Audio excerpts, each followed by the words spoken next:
Merci d'être présent pour cette visioconférence qui sera suivie d'échanges, de questions-réponses, hein, de dialogues. C'est important. J'y tiens autant que la présentation, mais je pense que la présentation est nécessaire pour poser un certain cadre et un certain sujet. Donc, alors vous avez pu voir, hein, le thème choisi pour aujourd'hui, c'est la vie et l'interdépendance. Alors l'interdépendance, pas mal de personnes l'ont déjà traité de différentes manières, mais on va quand même présenter ça à nouveau et rentrer un petit peu dans les détails. Et après, donc, on échangera sur ça. Alors j'ai pris la vie et l'interdépendance parce que pour moi, ça me semble une chose importante que toute vie, quelle qu'elle soit, être humain, minéral, végétal, animal, toute vie est relié à tout ce qui existe. Rien n'est autonome sur Terre, ni d'ailleurs dans l'univers, c'est pas uniquement sur Terre. C'est-à-dire que chaque chose dépend de toutes les autres choses, mais je vais développer naturellement. Et en fait, nous sommes en relation avec tout ce qui existe, et en fait, c'est un véritable tissu euh, d'interdépendance, et c'est très important de saisir ça, si vous voulez, que n'importe quelque chose, une fleur ou une coccinelle ou un arbre ou nous-mêmes, nous dépendons d'une foultitude d'autres choses par les actions de cause et effet. Par exemple, une pomme, on le dit souvent, mais j'aime bien reprendre cet exemple, une pomme ou un fruit quel qu'il soit, évidemment, il dépend de l'arbre, ça c'est tout à fait logique, il dépend de l'arbre sur lequel il vit et il pousse, mais on le sait bien, avant c'était une fleur, donc il dépend des insectes pollinisateurs, mais beaucoup plus que ça, il dépend du paysan qui l'a cultivé, il dépend de la pluie, du soleil. Le paysan, lui, il existe grâce à ses parents qui l'ont enfanté. Le soleil qui nourrit la plante par ses rayons existe parce que dans l'univers, dans la Voie lactée, on va dire, il y a certains phénomènes qui ont créé le Soleil. Et si vous voulez, je fais très, très simple, mais si on remontait les chaînes de cause à effet, un fruit, une fleur, une abeille, un papillon, un paysan, la pluie, le soleil et des causes dans la Voie lactée existe d'une certaine manière parce qu'il y a des conditions dans l'univers qui l'ont créée telle qu'elle est. Donc, en fait, on peut dire, et ce n'est pas juste une formule intellectuelle, que ce fruit existe grâce à la totalité de l'univers qui, par le jeu de l'interdépendance, a créé ce fruit. De même pour nous, en tant qu'être humain, nous n'existons que grâce à tout ce qui existe dans l'univers et qui nous a créés nous, mais nous, pas plus que le ver de terre ou autre chose, hein. Donc, ce tissu vraiment d'interdépendance, il y a, c'est vraiment, il faut voir même scientifiquement, naturellement, les scientifiques l'ont compris, l'ont bien expliqué, mais il faut voir tout ce que ça entraîne.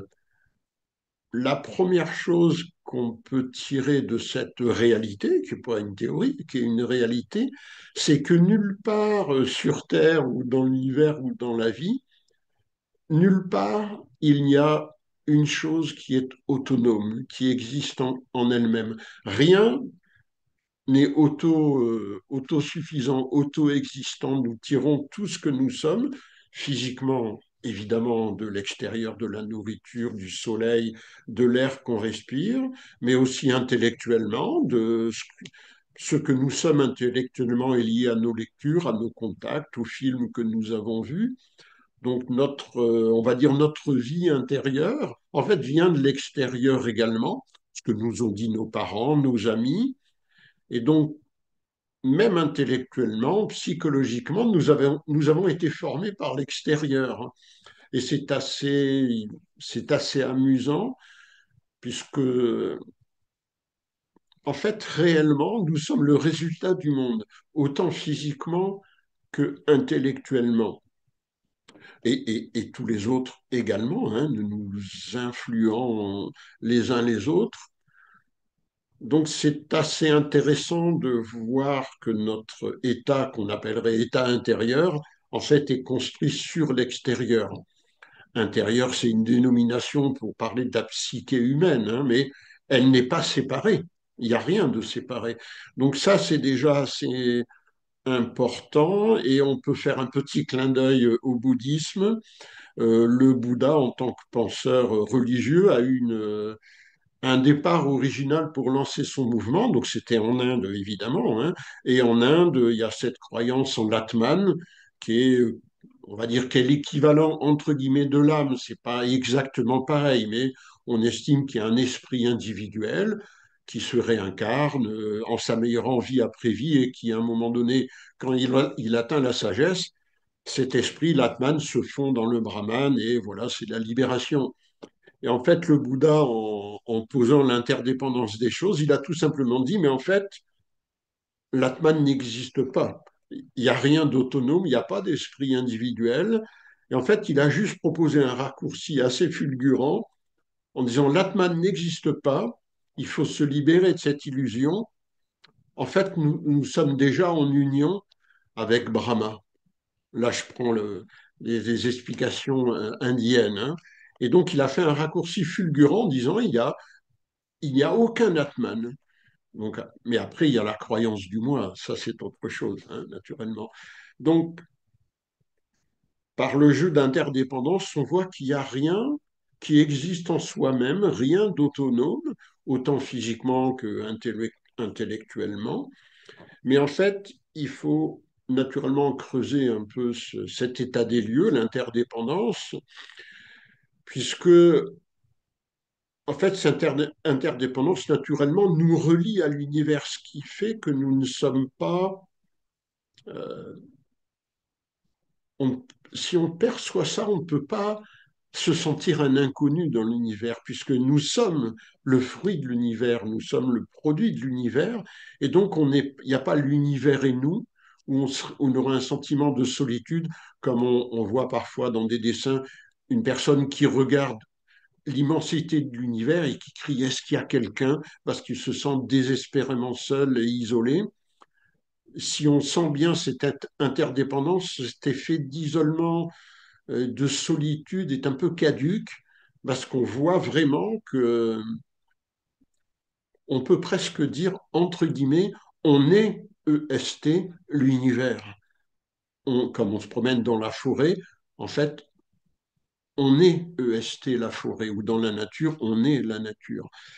Donc ça, juste ce sentiment d'isolement, presque d'être comme un inconnu dans l'univers, en fait, il s'estompe si on a cette conscience de cette totalité. L'univers est comme un immense organisme vivant et nous faisons partie de cet organisme. Alors, voilà, j'ai posé un peu ça, mais après, on doit un tout petit peu creuser parce qu'il y a une difficulté qui apparaît. Donc cet univers est une immense chose interconnectée à elle-même. Et dans cette chose, nous voyons qu'il y a quelques limites. Je vais m'expliquer. Donc dans ces liens d'interdépendance, je dépends de ce qui est autour de moi et je dépends aussi naturellement de ce que j'ai physiquement, hein, au niveau des gènes. Par exemple, dans le monde, il y a une limite tout à fait certaine. Telle graine va faire telle plante et ne peut pas faire autre chose. Un gland va faire un chêne et il ne fera jamais autre chose. Donc il y a dans ce réseau d'interdépendance, c'est aussi un réseau d'influence. Influence, c'est le mot qui n'est pas très péjoratif, mais si on remplace le mot influence par le mot conditionnement, on tique un peu, puisqu'évidemment qu'on dit conditionné par le monde dans lequel on vit, par la culture, la société, le monde intellectuel, religieux. Et donc, dans ces liens d'interdépendance, nous sommes façonnés par notre environnement, par le monde. Alors, façonner, c'est tout à fait acceptable quand on entend ça ne nous gêne pas, mais si on le met des mots différents, on est formé. Déjà, on ressent peut-être une petite gêne. Et on peut tout à fait mettre le mot conditionné. Nous sommes conditionnés par notre environnement, c'est un fait, c'est incontournable. Et donc, dans ce réseau d'interdépendance, c'est là la vraie question, je ne suis pas sûr que la liberté existe. Je ne sais pas si vous sentez bien ça. Le réseau d'interdépendance nous forme, nous formate, mais en quelque sorte, nous avons comme un rôle à jouer. Voilà, en tant qu'être humain, on peut faire certaines choses, mais ce qu'on appellerait la liberté spirituelle, la liberté de l'esprit, en fait, elle n'a pas l'air d'y être. Et il y a une assez grande difficulté, on développera ça en dialoguant, il y a une assez grande difficulté puisque physiquement, intellectuellement, psychologiquement, spirituellement, on a été formé par ce monde. Et là, on vient de voir que ce monde me formate et me conditionne. Alors, on a l'impression d'être un peu dans un piège, puisque je me rends compte que je ne suis pas libre, mais j'ai été formé par ce monde qui m'a conditionné. Alors, un être humain qui prend conscience de ça, ben, qu'est-ce qu'il peut faire? Ça semble être une voie sans issue, une impasse. Euh, et donc, on serait condamné à être juste des êtres humains formatés par son environnement. Et je pense qu'on sent qu'il y a une impasse et que quelque chose ne va pas à ce niveau-là. Et donc, il est important de bien poser des mots très simples. Quand on dit qu'on est conditionné par l'environnement, c'est un fait. Mais en fait, qu'est-ce que ça veut dire exactement? On est sous influence de l'environnement, sous la pression de l'environnement, on peut mettre différents mots. Et donc cet environnement nous a formés, nous a formatés, nous a conditionnés. Mais quand on dit conditionné, qu'est-ce qu'on veut dire? Est-ce qu'on veut dire que l'ensemble de mon physique est dépendant de cet univers et ne peut pas vivre isolé? Donc ça, je pense que c'est une évidence, je ne développerai pas. Après, on se pose la question de la psyché. Est-ce que la psyché est complètement formatée par les rencontres, les expériences, les livres, les films que l'on voit, les musiques qu'on entend? La psyché, en tant qu'esprit de l'homme, je précise, est, fait partie de ce conditionnement. Hein, la psyché de l'homme, c'est les souvenirs, les expériences, la remémoration de ce qu'on a vécu. Pour moi, c'est ça la psyché de l'homme. Mais je pose la question, est-ce que l'esprit de l'homme, au sens le plus large, est-ce que l'esprit n'est que la psyché? Pour dire autre chose, est-ce que l'esprit n'est que le mouvement de la pensée? Pour simplifier. Alors certains répondront oui, l'esprit n'est que le mouvement de la pensée. La pensée, c'est l'outil suprême, on est des roseaux pensants. On peut prendre cette approche, hein, naturellement, mais je crois que dans ce cas-là, puisque si on pense que la pensée, c'est l'outil suprême et c'est presque l'esprit, la pensée dépendant de l'expérience et du passé et de ce que nous avons vécu, on retombe dans le formatage qui est lié aux expériences et aux expériences du monde. Et je crains que ce ne soit pas là qu'il puisse y avoir cet élan de liberté, puisque la pensée est un outil qui se réfère aux expériences et au passé. En fait, elle prolonge le passé dans le présent. C'est une des raisons pour lesquelles les hommes changent très peu. Ils prolongent le passé en utilisant cet outil. On ne peut guère faire autrement.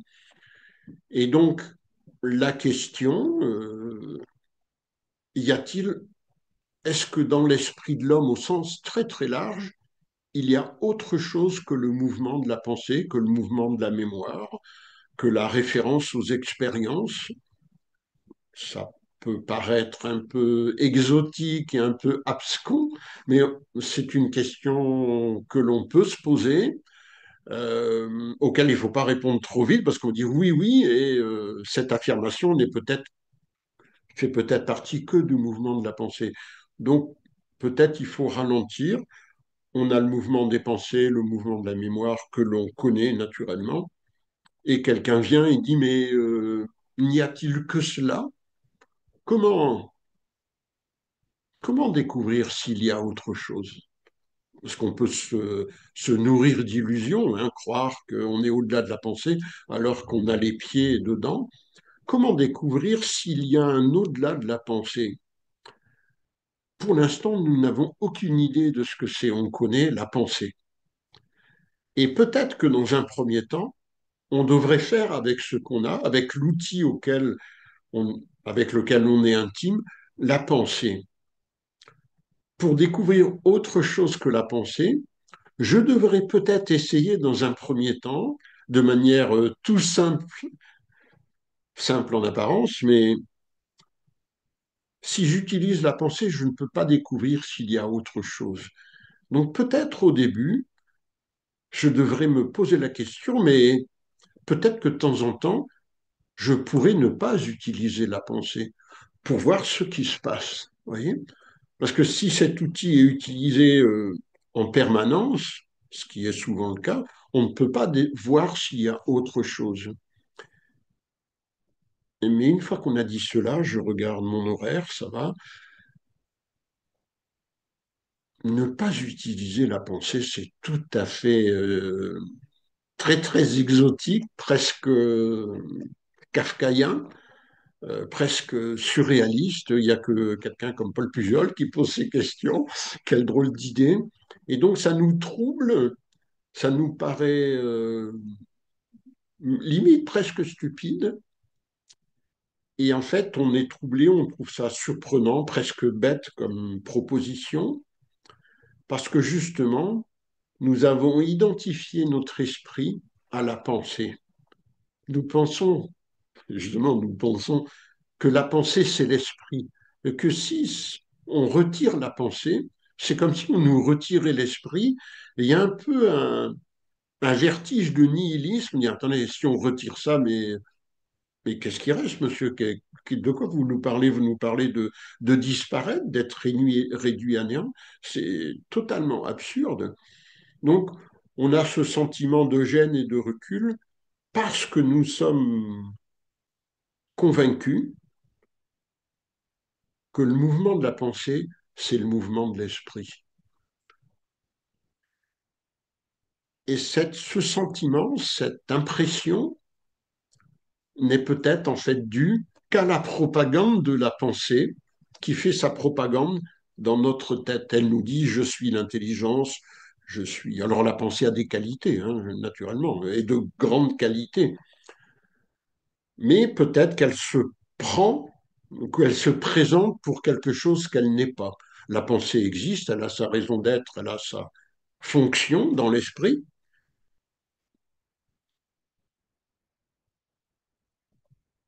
mais la pensée, regardez, on vient de le dire, en fait, la pensée vit dans l'esprit, elle a sa raison d'être dans l'esprit, elle a sa fonction, sa propre beauté dans l'esprit. Tout ça nous paraît correct, mais quand on aborde cette phrase et qu'on dit ben, la pensée, c'est l'esprit, eh ben, je pense que de manière très simple, c'est moins clair. Quand on dit la pensée a sa place dans l'esprit, oui, tout le monde est d'accord. Quand on dit la pensée, c'est l'esprit, ça semble très affirmatif, très certain, presque dogmatique. Et en fait, nous acceptons ce genre d'affirmation un peu par soumission facile, par manque de réflexion, parce que beaucoup de gens disent ça. Donc nous sommes influencés, et nous l'acceptons comme une évidence, alors qu'on ne l'a peut-être pas creusé soi-même. Et ce que je viens de dire, nous l'acceptons comme une évidence, ce que nous dit la société, c'est justement ce que je disais tout à l'heure, le monde environnement nous conditionne, et donc la société, par ses différentes représentations de l'esprit, conditionne notre manière de voir l'esprit. Comme on a entendu tellement souvent que l'esprit, que la pensée, c'est l'esprit, nous l'avons accepté et nous vivons avec cette croyance, parce que je pense que c'est une croyance. Donc, une des premières choses, on se rend compte qu'on a accepté ce qu'a dit la société sur l'esprit. En fait, nous avons accepté ce conditionnement, nous l'avons intégré en nous et nous pensons sincèrement que la pensée, c'est l'esprit, alors que ce n'est pas une compréhension personnelle. Donc là, on découvre comment la société, la société et l'environnement nous conditionnent. On vient de découvrir un conditionnement dû à l'extérieur. Et ça, c'est déjà important. Parce qu'en fait, on dit pour l'instant, je ne sais pas ce qu'il y a au-delà de la pensée, mais il me semble que l'esprit, c'est un peu étrange de le limiter au mouvement de la pensée. Et on vient de se rendre compte, ben, j'ai accepté ça, sans doute peut-être par inertie, par influence, et je ne suis pas mis moi-même en mouvement d'enquête. Et donc, je viens de découvrir un des conditionnements. Et donc, dans ce conditionnement, je me rends compte que je sais à peu près ce que c'est la pensée, le mouvement de la pensée, mais que je suis ignorant d'une autre réalité de l'esprit. Je ne sais pas. Et ça, je pense que c'est très important déjà d'admettre qu'on ne sait pas. Il n'y a pas de honte ou de malaise à ne pas savoir, hein. Je suis jamais allé à Chicago ou à New York. Vous pouvez m'interroger. Je pourrais strictement rien vous dire. Et pourquoi avoir un malaise d'une ignorance? On ne connaît pas certaines choses. Ce n'est pas un problème. Donc, je ne connais pas ce qui est différent de la pensée. Je ne connais que la pensée. Et quelqu'un vient me dire, mais il y a peut-être autre chose. Et comme je viens de me rendre compte qu'en fait, je ne sais pas, dans ce je ne sais pas, ce que me dit cette personne, si je suis vraiment ignorant dans le sens positif du terme, je ne peux pas dire que c'est absurde, que c'est surréaliste, que c'est exotique et que cette chose est bête. Parce qu'en fait, je n'ai aucune idée. Peut-être cette personne me propose une chose intéressante, c'est peut-être vrai, c'est peut-être faux, mais en fait, tant que je n'ai pas exploré cette proposition, je ne peux rien dire sur ça. Donc, ne pas utiliser la pensée, mais qu'est-ce que ça veut dire? Je crois que de nouveau, nous avons plusieurs a priori. Au niveau du mouvement de la pensée, on est à peu près tous d'accord, je pense, pour dire qu'on pense beaucoup. Tout le monde est à peu près d'accord là-dessus. On pense énormément, beaucoup, peut-être trop. Mais quand quelqu'un vient nous dire, vous savez, vous pensez beaucoup, mais en fait, vous ne pensez pas beaucoup, vous pensez à 100% tout le temps, toute la journée, vous êtes toujours en train d'utiliser votre pensée. Dire on pense à 100%, ce n'est pas la même affirmation que dire on pense beaucoup. 100%, ça veut dire qu'il n'y a que la pensée. Dire on pense beaucoup, ça veut dire qu'elle prend un espace important dans l'esprit, mais elle ne prend pas tout l'esprit. Elle ne prend pas tout l'espace de l'esprit. Donc on pense beaucoup, c'est sûr, c'est naturel de penser, et peut-être que dans certains espaces, dans l'esprit, à certains moments donnés, la pensée n'est pas présente, et donc on ne pense pas. Et je crois, comme on ne nous a pas beaucoup parlé de cet état naturel, hein, de non-pensée, en fait, on n'en prend pas conscience quand ça existe. On prend conscience, on est conscient quand on pense. En général, certaines personnes ne sont même pas conscientes qu'elles pensent, hein, naturellement. Mais on peut prendre conscience qu'on pense, mais prendre conscience qu'on ne pense pas, ça paraît complètement surréaliste, parce que, voilà, on dit, mais c'est impossible. Mais en fait, on ne le sait pas. Peut-être il faut observer dans la journée, dans la vie de tous les jours, observer quand on pense, là, et puis, est-ce qu'à certains moments donnés, il m'arrive en quelque sorte, d'échapper à la pensée, que la pensée n'est pas là? Et on en avait parlé à Paris. Il se peut que dans certaines circonstances, euh, dans l'amour ou quand un groupe de musiciens joue, chaque, quand la musique peut être tellement intense, en fait, le musicien oublie sa fonction, qui peut être saxophoniste, batteur et autres, et il est lui-même la musique. Et en fait, quand on oublie sa fonction, batteur, chanteur, musicien, on s'oublie soi-même, on oublie l'idée qu'on a de soi, et dans l'effet concret, on ne pense pas à soi-même. Et en fait, on a vécu déjà ce sentiment de ne pas penser. Mais on ne nous a jamais vraiment pointé cet état.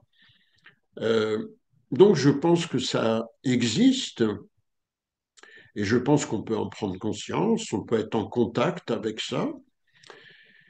Et pour moi, c'est une dimension importante parce que si elle existe, on est prudent, il ne faut pas accepter mes propositions, hein. Mais disons que si l'au-delà de la pensée existe, mais dans notre vie quotidienne, c'est pas réservé aux grands mystiques ou aux ermites, hein, c'est pour tout le monde. Si cet au-delà de la pensée existe, eh bien, nous avons un au-delà des influences, un au-delà des conditionnements, un au-delà du formatage, puisque cet au-delà de la pensée ne se base pas sur l'expérience, sur la mémorisation, tout ça étant le mouvement de la pensée. Cet au-delà de la pensée existe sans référence au passé et donc sans référence à l'environnement qui nous a justement formatés.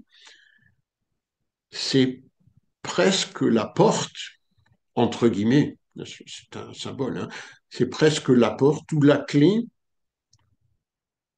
pour découvrir comment se déconditionner, pour mettre fin les conditionnements psychologiques, hein. On aura toujours notre conditionnement physique, mais cet au-delà de la pensée, c'est vraiment une chose importante. Euh, et je pense qu'en fait, c'est la dimension spirituelle. La psyché humaine étant liée à la mémoire, à la pensée, à l'expérience, c'est bien la psyché de l'homme avec ses souvenirs, une chose tout à fait utile, hein. Et l'au-delà de la pensée, c'est quelque chose de un petit peu différent, quelque chose qui est très vaste et qui peut essayer de comprendre les choses par l'observation directement, sans référence au passé. Donc directement, sans utiliser le mouvement de la pensée. Donc c'est une chose qu'on est un petit peu familier, qui nous installe dans un certain silence, dans une certaine attention. Et je pense que ça fait naître une, entre guillemets, intelligence qui voit les conditionnements, qui voit, voilà, mais par exemple, je suis hindou depuis des générations et des générations à travers mes parents, mes grands-parents. Tout d'un coup, je me rends compte que je répète les choses un peu comme un perroquet, comme un magnétophone, sans les vivre, sans les comprendre, sans que ce soit vivant. Et littéralement, j'ai un arrêt sur image au sens propre et figuré. Je me vois en train de, par mes paroles, d'avoir une propagande, tout simplement. Et si je vois ça, en fait, je suis choqué et je ne peux pas continuer. Cette chose-là est tellement évidente que dans mon esprit, je ne suis plus hindou, au sens religieux, hein, pas au sens natif de l'Inde. Donc, au-delà de la pensée, pour moi, c'est l'intelligence créatrice qui peut sortir l'homme des conditionnements, hein, qui peut l'amener à saisir concrètement, hein, très très concrètement les choses et à les finir. Et si on est très lucide et si on est très clair, voilà, je ne suis plus hindou.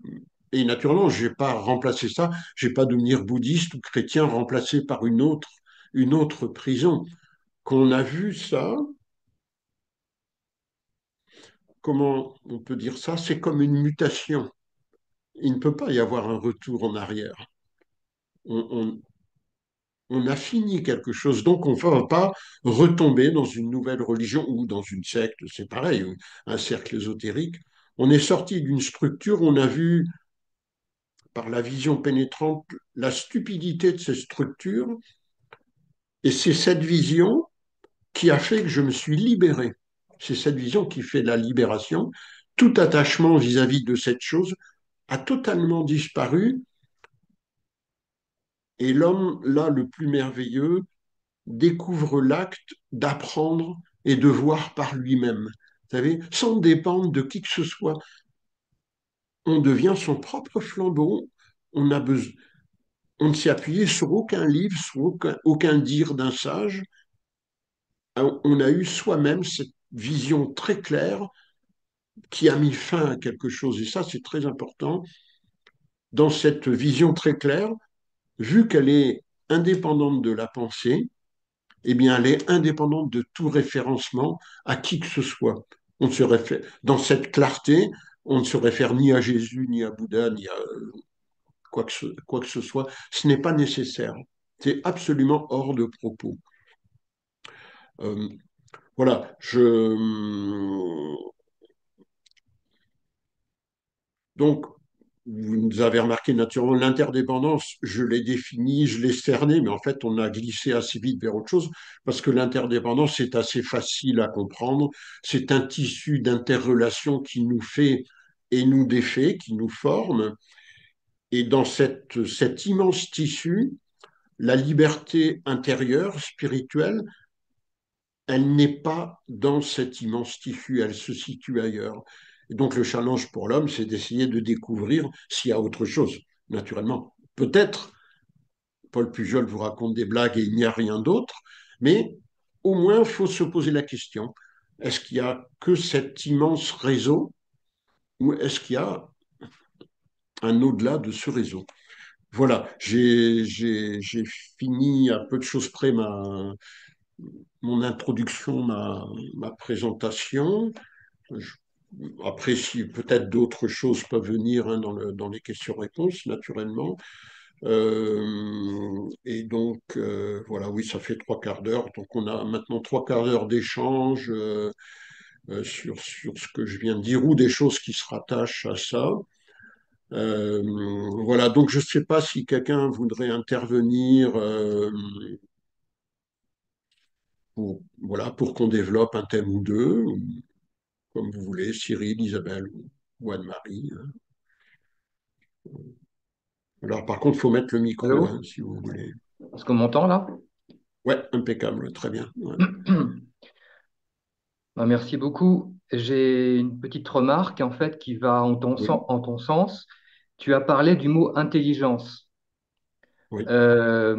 Effectivement, est-ce qu'on ne pourrait pas dire que déjà par rapport à la pensée, on est formaté dans le sens où le mot intelligence est déjà en fait synonyme de pensée. Quand on Mm, dit quelqu'un est intelligent, ça veut dire il sait bien penser en fait. mm, mm. Mais en fait, on oublie souvent d'autres formes d'intelligence. L'intelligence du cœur, Ouais, l'intelligence du corps aussi. Parce que finalement, si je mets ma main sur une casserole et que j'ai un réflexe, c'est pas la ouais. pensée, c'est pas le cœur non plus finalement, c'est le corps. Non, c'est Donc le corps. finalement, l'intelligence est très vaste. Oui. Euh, et finalement, enfin moi j'ai ressenti que tu parlais plus d'intelligence, que tu voulais parler plus d'intelligence dans son sens global pour aller au-delà de la pensée. C'est... Oui. Mm, mm. Et alors j'aurais une question aussi, c'est pas une affirmation, Oui. mais par rapport à la pensée, effectivement, j'aurais tendance à dire que on ne pense pas par nous-mêmes, mais c'est notre intelligence qui fait qu'on agence, qu'on met bout à bout des pensées qu'on a déjà entendues du monde pour reformuler notre propre parole. Oui. Mais en fait, les pensées, ce ne sont pas les nôtres, en fait, ce sont celles du monde. Tout à fait, tout à fait. Oui. Alors, toi, tu dis, est-ce qu'on pourrait trouver un moyen pour aller au-delà de la pensée? Mais moi, je poserais la question différemment. Est-ce que Mhm. déjà, la pensée est possible par elle-même, c'est-à-dire sans se relier au monde extérieur. Oui, je comprends. Ouais. C'est-à-dire, est-ce que c'est possible d'avoir une pensée qui ne serait pas conditionnée? Une Hum, pensée, hum, j'appellerais ça une pensée vivante, vraiment une pensée qui viendrait de nous, hum. parce que c'est vrai que tu effaces rapidement la pensée. Puis, est-ce qu'on pourrait aller au-delà de la pensée? Mais ma question, est-ce que déjà la pensée est comment dire, une réalité autonome qui pourrait vraiment venir de nous-mêmes, Oui, sans venir du monde oui, extérieur? oui, c'est une. Est-ce que la pensée peut être libre, quoi? Voilà, ça revient à ce que tu dis finalement. Voilà. Oui, Et- c'est une question très intéressante. Alors, la plupart du temps, mais pas toujours, toujours hein, et jamais, ces deux affirmations, on ne sait pas, très souvent, les gens utilisent une pensée conditionnée. Qui, voilà. Parce que une pensée libre, en fait, ce serait un peu une pensée neuve qui n'a pas besoin de référence, c'est-à-dire une compréhension de soi. Hein, ce serait ça. Et donc, je prends ton raisonnement. Hein. Pour qu'une pensée puisse être neuve, il est primordial que l'esprit de l'homme, nous gardons ce terme, que l'esprit humain, que l'esprit de l'homme ne soit plus pris dans le filet du temps. Il faut qu'il puisse se libérer du temps, sans effacer la mémoire, c'est-à-dire avoir de la mémoire, mais ne pas être attaché, dépendant de cette mémoire. Est-ce qu'on peut avoir une relation libre avec la mémoire, c'est-à-dire l'utiliser quand c'est nécessaire, et c'est très nécessaire la mémoire, et dans les cas où c'est absolument pas nécessaire, ben, ne pas l'utiliser. Et c'est pas si facile que ça, a priori. Parce que là, il y aurait un peu comme une énigme, parce que si on n'utilise pas la mémoire, ça ne veut pas dire qu'on devient amnésique, c'est juste on ne l'utilise pas. Donc elle est dans l'esprit, mais en fait on ne l'active pas, mais elle est là, c'est comme un fil électrique, on allume une lampe ou pas. Hein, la mémoire est là, on l'utilise ou pas. Et je crois que c'est lié, si on arrive de temps en temps de se rendre compte qu'on peut ne pas utiliser la mémoire, de cette non-utilisation de la mémoire peut éventuellement jaillir une compréhension, une intelligence. Et alors moi, c'est là où je dirais un peu différemment de toi, que cette intelligence, si elle a besoin de la pensée pour exprimer ce qu'elle vient de comprendre, elle va exprimer la pensée, mais la pensée est au service de la vision. La pensée est au service de l'intelligence. L'intelligence va utiliser la pensée de manière neuve, mais euh, il faut qu'il y ait, il me semble, une compréhension, une vision, quelque chose qui se passe, et on utilise la pensée pour en parler avec d'autres, ou pour écrire un livre, ou tu vois, on, on utilise la pensée pour l'exprimer. Tu vois. Oui, donc en fait, la pensée sert à faire descendre des concepts, euh, mais des concepts qui peuvent être nouveaux aussi. Si tu fais une expérience Oui, spirituelle, par exemple, tu peux... Alors ça, c'est la grosse difficulté. ouais. Comme tu as parlé du silence, tu as bien utilisé la pensée. Pour communiquer avec toi, avec vous, pardon. Voilà. Ben, donc, tu as Oui, utilisé la pensée. Donc, oui, dans un certain sens, tu as utilisé une pensée nouvelle, une pensée neuve, une pensée vivante, si je puis dire. Une pensée qui vient de toi, en tout cas. Pas une pensée qui vient du monde, vu que tu as fait une expérience et que tu relis la ouais. pensée à ce que tu as vécu. C'est une pensée qui vient du silence, en fait. Parce que l'expérience, entre guillemets, spirituelle, elle se développe et elle existe dans le silence, dans le non-mouvement de la pensée. Et après, si tu veux, en fait, on peut vivre une expérience et après, on peut l'exprimer ou pas. On peut formuler un concept ou pas. Il y a les deux possibilités sont valables, hein, il n'y en a pas une au-dessus de l'autre. Oui, bien sûr. Mais en fait, la conceptualisation ou la verbalisation, hein, si tu veux, elle existe quand, surtout, on veut communiquer à autrui, par un livre ou par un dialogue avec des amis. Mais la verbalisation ou la conceptualisation euh, est un deuxième temps. Le premier temps, c'est la vision profonde, une perception, une compréhension intense de quelque chose. Et après, on peut la verbaliser en utilisant, mais toi, je serais plus précis même. En fait, les mots, les pensées, les mots ne peuvent pas être neufs. Regarde, je vais préciser. Parce que s'ils étaient totalement neufs, on ne se comprendrait pas. Bien Tu vois ce sûr, que je veux oui. dire? Oui. Et donc, le mot a un certain sens qui permet de se comprendre, qui permet de dialoguer, de communiquer. Et en fait, ce mot devient neuf, devient brûlant, non pas par lui-même, mais par ce que porte celui qui parle. Le mot, il est bouleversant, c'est celui qui dit le mot qui est bouleversé. Et à travers le mot, si on, il s'agit d'écouter entre les lignes, entre les mots, parce que les mots sont toujours anciens, hein. Alors, on peut dire, voilà, on dit non, moi je ne parle pas de Dieu, je parle de l'innommable, du non-dit, mais tous ces mots ont déjà été utilisés. Et par contre, on peut les utiliser d'une manière totalement révolutionnaire, totalement euh, ouais, révolutionnaire dans le vrai sens, iconoclaste, les utiliser de manière iconoclaste. Et les gens, ces mots, ils les connaissent déjà, mais la manière dont c'est utilisé, les gens, mais de quoi parle? Tu vois, en fait, c'est un peu, on pourrait dire ça, c'est l'énergie qu'on met dans ce mot, dans les mots, qui fait que les mots brûlent. Ouais. L'intention, on pourrait dire. L'intention, c'est qui est derrière les Oui, mots. ouais, euh, l'énergie, l'intention, c'est un vaste, c'est un sujet, moi, que je creuse depuis longtemps, hein, parce que l'intelligence, si tu veux, au sens où les gens l'entendent, c'est l'intellect, hein. L'intellect, donc la manière de penser, de raisonner, d'argumenter, et c'est une certaine sorte d'intelligence, naturellement. Et donc, si tu veux, on peut avoir des expériences, entre guillemets, spirituelles, et après, si on veut les exprimer, l'intellect, il n'est pas du tout au niveau.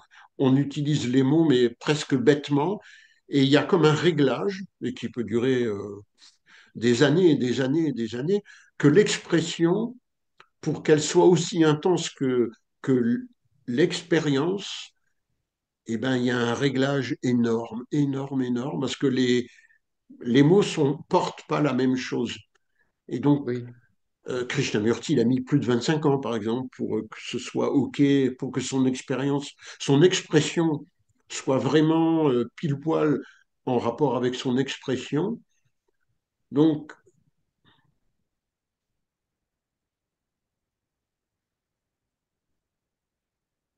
je réfléchis parce que c'est intéressant, hein, ce dialogue, hein. Est-ce qu'un mot peut être nouveau?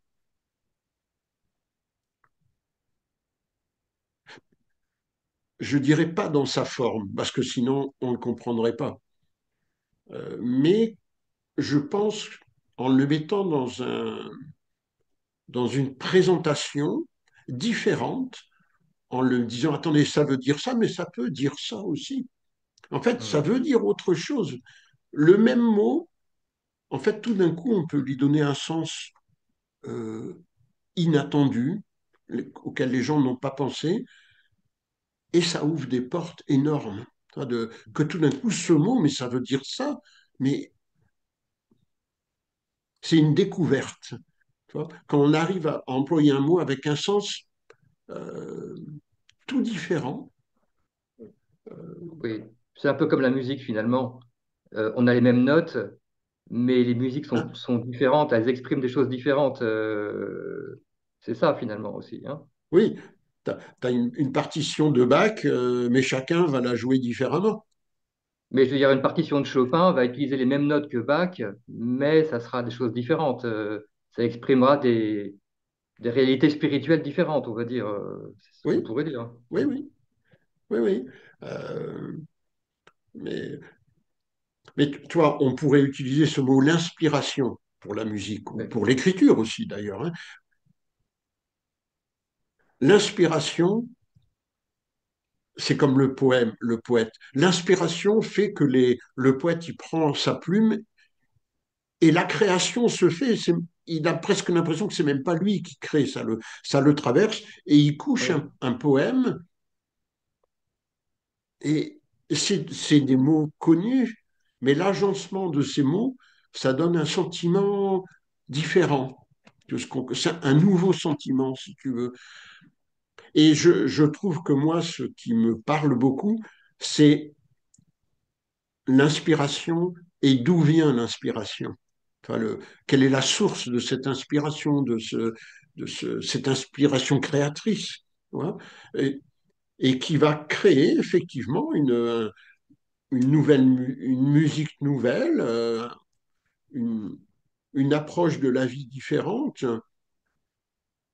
Et en quelque sorte, alors là, je peux te rejoindre, et qui en quelque sorte, on va dire, libère la pensée de la prison dans laquelle elle était jusqu'à présent. Tu vois que, parce que par exemple, il y a tellement, l'être humain est spécialiste pour déformer les choses.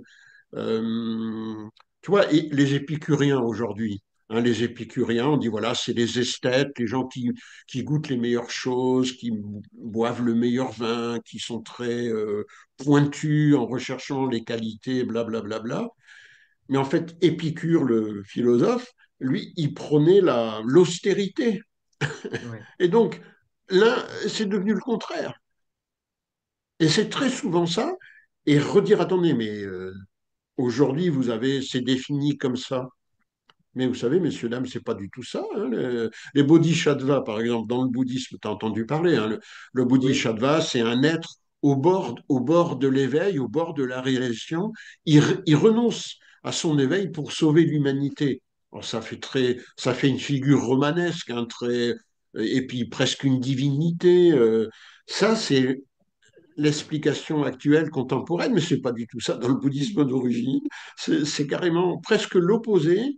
Un bodhisattva, c'est un individu qui a mis tellement d'énergie dans la recherche spirituelle, qui a mis toute sa vie, toute son énergie, que obligatoirement il va devenir Bouddha dans quelque temps. Toi, parce qu'en fait, c'est comme si on décidait d'être éveillé ou pas. C'est non, je renonce à l'éveil, mais qu'est-ce que c'est que cette blague? On maîtrise rien. Et originellement, le bodhisattva, c'est la personne qui a mis une telle énergie, une telle intensité, qui a mis toute sa vie en jeu, qu'obligatoirement, il va atteindre l'éveil dans quelque temps. Et tu vois le renversement on en fait un héros romanesque, que ça n'a rien à voir. Donc, un mot, on peut lui donner plusieurs définitions à la pensée, plusieurs sens, et, mais le sens profond est découvert par une vision, par une perception, par une prise de conscience de quelque chose, et on, on fait une note, une partition de musique, un poème ou autre chose. C'est l'avant, c'est ce qui crée la pensée, voilà. oui.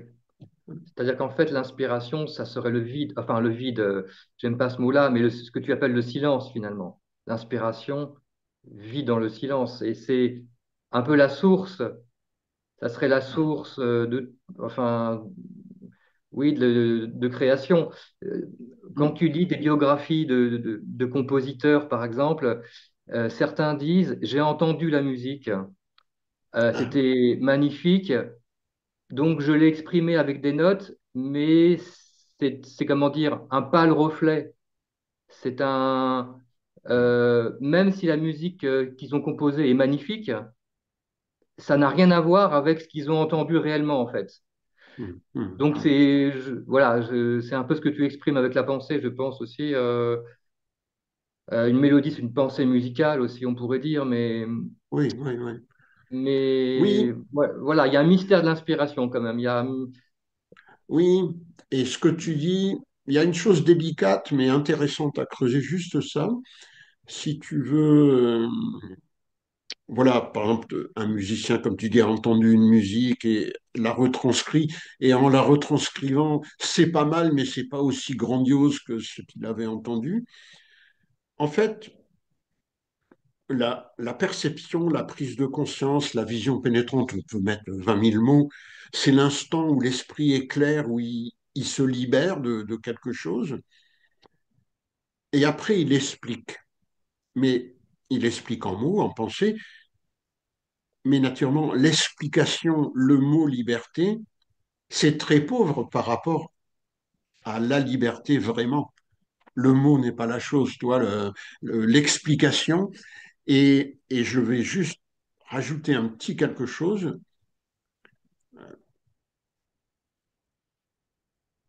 En créant, en se concrétisant, en se manifestant, l'inspiration ou cet élan créateur, il est un peu réduit. L'élan créateur est toujours plus immense que la création elle-même. Tu vois ce que je veux dire? Et donc, la manifestation est en général un petit peu plus pauvre que la source, tu vois, Bien parce sûr. qu'elle a pris une forme, donc elle est limitée dans sa forme. Et l'esprit de création peut créer ou pas. Il peut juste rester comme une inspiration, comme un élan, sans forcément se concrétiser. En Il y a fait, les il y a deux. plein de gens qui entendent, mais qui ne créent pas. Comme, pardon? Il y a beaucoup de gens qui entendent, mais qui ne créent pas. Oui, oui, c'est Voilà, vrai. c'est-à-dire qu'ils n'ont pas les talents artistiques pour concrétiser ce qu'ils entendent. Oui, oui. Et puis il faudrait déjà voir qu'est-ce que ça veut dire pour eux entendre. Toi, est-ce que cette écoute, est-ce que ça leur ouvre un univers énorme ou juste ils entendent et ils enregistrent. Toi, il y a plusieurs manières d'écouter, enfin tu le sais, hein, Bien sûr, oui, naturellement. oui, Euh, oui. mais là, si tu veux, en étant confronté à la création, donc à la manifestation des choses, on peut être impressionné par un poème, une mélodie, naturellement, hein, et on est impressionné, on est touché, mais il y a un peu comme une sorte d'écoute qui fait que, par exemple, dans le poème, on est touché par le poème, mais on perçoit ce qu'il y a entre les lignes, ou on est sensible à ce qu'il y a derrière les lignes. Tu vois, pas, le poème, et ça veut dire que le poème part d'autre chose que de lui-même, naturellement. Et donc, c'est comme si, par cette attention particulière, on est attentif à la forme, mais on est aussi tout d'un coup sensible à ce qu'il y avait avant la forme, donc à l'inspiration, le souffle d'inspiration. Et je pense que là, c'est du domaine spirituel, ce souffle créateur là de création, et ça nous concerne en tant qu'être humain conditionné, parce que c'est ce souffle créateur qui peut nous déconditionner, qui peut créer la fin des prisons. Il a un pouvoir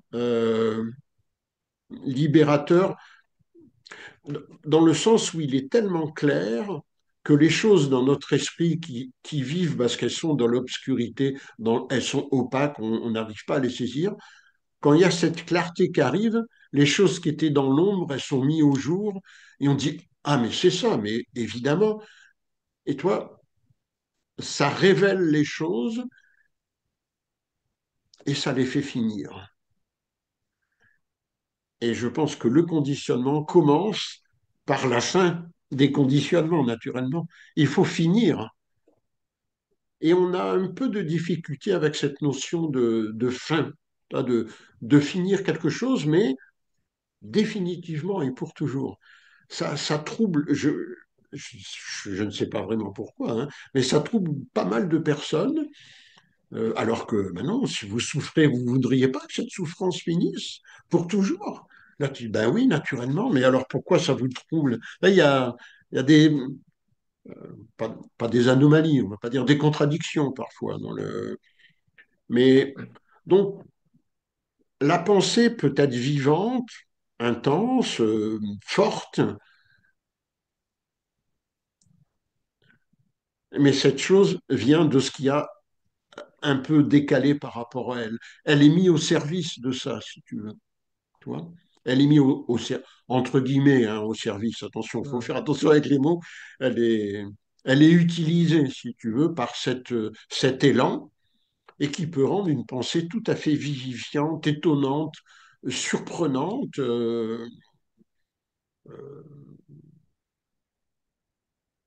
Donc, parce qu'il y a aussi que le conditionnement, quel qu'il soit, le conditionnement s'est fait dans le temps.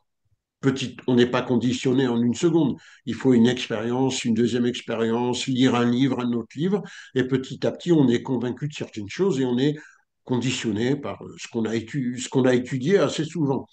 Donc, il faut un certain temps. Et donc, beaucoup d'approches philosophiques ou spirituelles ont dit, ben, pour se déconditionner, ben, il faut aussi prendre un certain temps, hein. Vous avez mis 20 ans à vous conditionner, vous ne croyez pas qu'en quelques secondes, tout ça va finir. Il faut étudier, déconstruire, et donc prendre du temps pour déconstruire quelque chose qui est venu du temps. Ça paraît logique, hein, de prime abord, le raisonnement paraît normal, mais je me demande si c'est vraiment le cas. On a vu tellement de gens qui ont passé leur vie à étudier, à prendre des voies, des chemins pour se déconditionner. Ils ne sont pas du tout déconditionnés. En fait, ils ont juste fait un savoir bouddhiste, un savoir ésotérique, un savoir. Ils ont été bien dans ce savoir, mais en fait, ils ne sont pas déconditionnés. On pourrait presque dire qu'ils ont choisi un autre conditionnement, sans s'en apercevoir, hein, naturellement. Donc, parce que tout est lié dans ce qu'on dit, hein. Par exemple, est-ce qu'on peut comprendre quelque chose et ensuite, comme on a dit, le formuler, le verbaliser, mais sans que cette verbalisation ou comme on a dit, cette conceptualisation se transforme en dogme, en savoir auquel on se réfère sans arrêt et dans lequel on s'enferme. Voilà. Donc, Hmm. toi, tu disais créer une pensée libre, c'est essentiel, créer un concept libre et être libre de ce concept et être libre de cette pensée. Oui, c'est-à-dire concept, pas dans le sens de synonyme de dogme, mais concept dans le sens de témoignage, en fait. Voilà, de témoignages et d'explications qui sont valables au jour d'aujourd'hui. Et dans 5 ans, peut-être je m'exprimerai différemment. Cette chose n'est pas figée une fois pour toutes. C'est un peu la science. La science n'est pas figée une fois pour toutes. Elle a des limites, elle questionne ses limites, elle repousse ses limites et elle a une dynamique comme ça, ce qui est rarement, et malheureusement rarement le cas dans le domaine spirituel ou religieux. Une fois qu'on a posé un dogme, eh bien, on ressasse la chose et la vitalité, ben, elle est peu là ou pratiquement jamais là. Donc, parce que ça, c'est presque le plus difficile. Une fois qu'on arrive à verbaliser, à conceptualiser, c'est amusant, je n'emploie pas ce mot-là d'habitude, mais qu'on arrive à conceptualiser, il y a le danger d'attachement au concept. Et ce concept, en fait, il faut pas trop en faire il faut pas trop s'attacher, s'attarder, parce que ce qui compte, c'est avoir la vision. Et la prochaine fois qu'on verra quelqu'un, si on veut expliquer, en fait, la vision, elle va renouveler le concept, elle va le rendre un peu différent. Et c'est ça qui fait que les personnes disent, mais de quoi il parle ce tiens, il parle, il n'a pas l'air de radoter ce bonhomme, tu vois. Donc, ne pas faire de halte devant une belle théorie. Ça, c'est le piège. Hmm. dans lequel presque tout le monde tombe. On se demande même si on peut y échapper, tu vois. C'est une citation qui me vient en tête.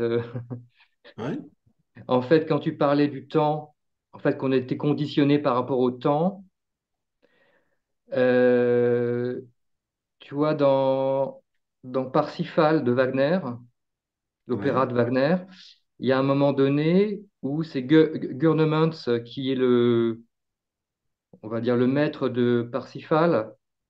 Et à un moment, quand il rentre dans le château du Graal, donc le château du Graal, on peut dire que c'est l'espace spirituel, on va dire, hein. C'est mhm, une image, en fait, de l'espace spirituel. Il lui dit, ici, le temps devient espace. Donc, c'est un peu ce que tu dis, c'est-à-dire qu'en fait, comment dire, on entre dans comment dire, un point, je sais pas comment dire, un point ou un espace où tout est visible en même temps, peut-être, ou que le temps serait un espace, c'est-à-dire que le temps serait comme une fresque qu'on peut voir, on peut avoir une vision, ouais. comment dire, globale des Oui, oui, choses, oui. mais Mhm, sans se référencer justement à un temps qui coule. mhm. On pourrait dire que c'est un temps infini, l'espace, finalement, où, Disons, bon, après, le temps disparaît. c'est ça, il devient espace. Donc, c'est à Oui, méditer, mais je trouve la formulation très belle oui, et rejoint un oui. peu ce que tu dis, j'ai l'impression. Oui, l'espace, c'est un autre mot pour dire l'esprit, en fait. Mais l'espace, le véritable espace, c'est-à-dire l'espace sans frontières, hein, Oui. l'espace qui n'a pas de limite. En fait, c'est l'esprit. Et, et il y a un autre mot, il y a différents mots qui tournent autour de ça, c'est aussi la vacuité, Hmm. le vide. Parce que dans cet immense espace sans frontières vide, comme il est vide, tout peut exister en lui. C'est parce qu'il est vide, donc libre, que toutes les étoiles, toutes les galaxies, tous les univers, toutes les tours les plus hautes peuvent vivre dans cet espace. Et dans cet espace, le temps n'existe pas. Le temps est une convention humaine, hein, le temps n'est pas du tout certain. Hmm. C'est la dimension spirituelle, la vraie dimension spirituelle qui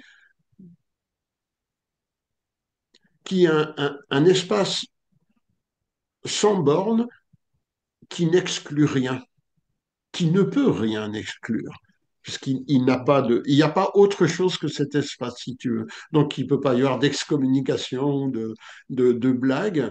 Euh, Si tu veux, tu as l'univers matériel, l'univers biologique matériel qui nous entoure, qui s'étend dans les confins de... Maintenant, les astrophysiciens, ils commencent à pouvoir dire que l'univers finalement est infini, que peut-être on se trompe. Il y a quelques années, ils ne pouvaient pas dire ça. Certains commencent à l'évoquer. Il y a cet univers qui n'a peut-être pas de démarcation, l'univers matériel, et en fait l'univers entre guillemets spirituel est de même nature. Il n'a pas de démarcation, il n'y a pas de bord du monde. Et en fait, on voit que la matière et l'esprit ont des caractéristiques qui se ressemblent beaucoup.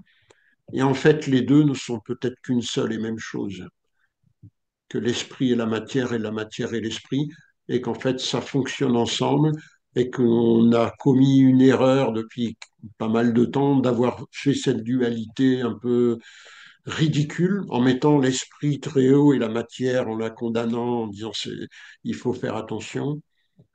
Euh,